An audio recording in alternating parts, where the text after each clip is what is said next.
Fala galera. Bom, eu queria que vocês comentassem embaixo que tipo de vídeo vocês gostariam de ver nos próximos dias.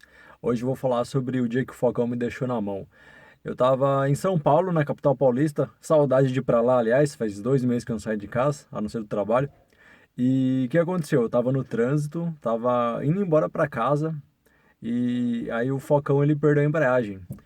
E tinha mais ou menos uns 20 mil quilômetros que eu tinha feito. Ela tinha trocado a embreagem. Troquei embreagem e atuador também, como deve ser feito.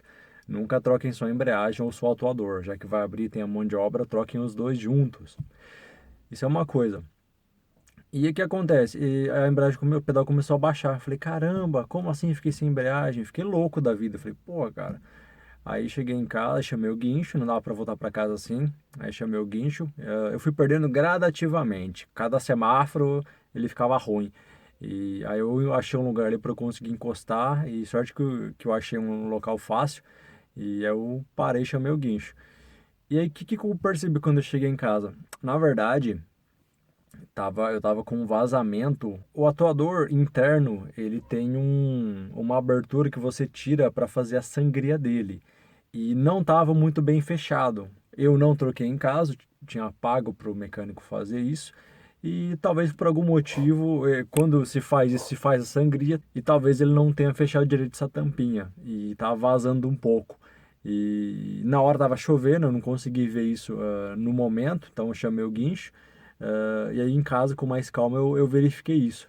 Então, na verdade, eu achei, na verdade, que o atuador que eu tinha trocado tinha dado pau, mas não foi isso. Simplesmente tava vazando um pouco de fluido e aí eu acabei ficando sem embreagem.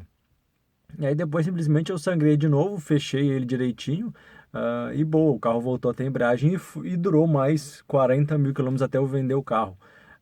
Então é uma dica interessante para vocês, porque às vezes é alguma coisa meio simples e você acha que você perdeu a embreagem. Mas no caso foi isso. Não é tão comum assim, e nos fóruns é raro ver esse tipo de coisa. O que pode acontecer às vezes é você trocar a embreagem e o atuador e ter problema no atuador do pedal, porque quando a gente compra o kit, normalmente é o kit de embreagem mais o atuador interno que vai lá no câmbio. O atuador do pedal não é comum as pessoas trocarem também. Mas aí quando começar a vazar, pingar aqui no seu pé, é facilmente identificável. Aí você tem que trocar esse atuador do pedal e fazer a sangria do sistema inteiro de novo.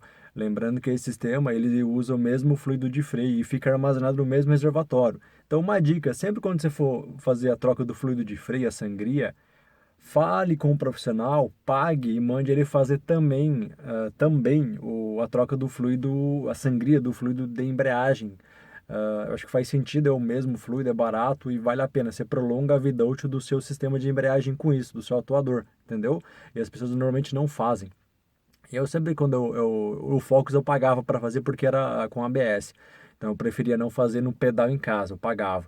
E eu sempre conversava tal, pagava um pouquinho a mais, e eles usavam a própria máquina e faziam também a sangria no pedal de embreagem.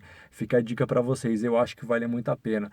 E para quem tem carro com ABS, eu recomendo não fazer sangria em casa, mesmo que você saiba. Eu mesmo tenho um Corsa 1.8 que tem ABS, mas não faço em casa, que lá eu mando fazer. Normalmente na Porto Seguro, na de Pascoal, ele sempre tem a máquina e sempre tem preços bons para sangria. Então, esses locais, normalmente eu faço neles em Jundiaí, que tem um preço bem convidativo e eu tenho confiança neles. Então, fica essa dica para vocês. Muito cuidado com o sistema de embreagem de vocês. Evitem ficar, se está numa subida, ficar segurando o carro com a embreagem, que você vai desgastar muito o sistema.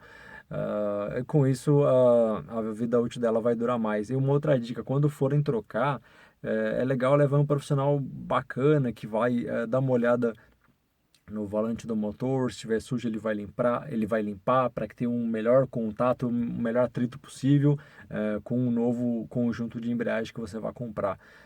Eu usei da Sachs quando eu comprei, não usei Look, prefiro Sachs.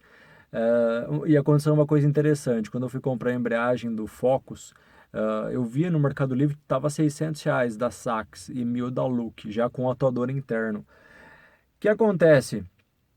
Aí eu fui na loja, na Autopeça, que eu sempre compro peças para mim, para os carros de clientes, tava R$ 1.000. Aí eu tinha pedido por a embreagem do Focus Duratec, primeira geração, pelo ano, né? Aí eu falei, tá, então vê pra mim a da EcoSport, também Duratec, de 2004 a 2006, ali, enfim, a primeira geração de Eco. Era 1000 a Sax do Focus e a da Eco era 650. E a mesma embreagem, porque é tudo igual. Aí eu falei, beleza, então abre no seu computador. Eu falando pro cara da Autopass, vira aqui a tela, deixa eu ver o que tá escrito embaixo, na da EcoSport. Tava lá, Eco/Focus. Ou seja, era um problema de cadastro da peça no sistema deles. O da Eco servia no do Focus, só que o do Focus estava cadastrado com um preço maior. E eu, como sabia que era a mesma coisa, pediu essa da Eco, que na verdade era a mesma coisa. Ele erro de cadastro só, e o do Fox estava mais caro. Então, atentem-se a isso, tá? A da Eco eu não estou dizendo que isso vai acontecer em outros lugares, mas pergunta o preço da Eco também, se é o mesmo preço. Porque aí eu paguei R$ 650 no kit, que é o preço disso mesmo. Então fica a dica para vocês aí. Bom, o que eu tinha para falar é isso. Eu queria que vocês deixassem comentários se já tiver algum problema desse e sugestões para os próximos vídeos. Bom, amigos, por enquanto é isso. Valeu, obrigado e até mais.